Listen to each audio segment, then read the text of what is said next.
Forestil dig, du kan lave om på dig selv. Ændre på dig selv fra top til tå. Gør dig selv perfekt. Hvis nu du kunne ændre alt, det du ikke synes var perfekt ved dig selv. Få dig selv til at ligne dem fra de populære modeblade. Men denne drøm også have konsekvenser, der er langt værre, end man kunne forestille sig. Denne drøm ender som et mareridt for Mona.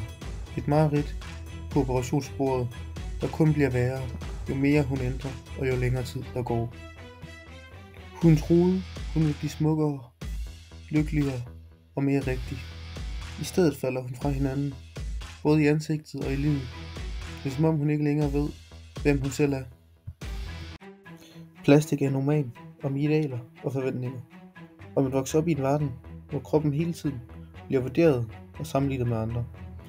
Hvor man let kommer til at måle sit værd i likes og andres holdning til det. Plastik er værd væsentligt, fordi den stiller spørgsmål, vi stadig ikke har et klart svar på. Hvad gør det ved os, når vi hele tiden prøver at lave os selv om, og hvem gør vi det egentlig for?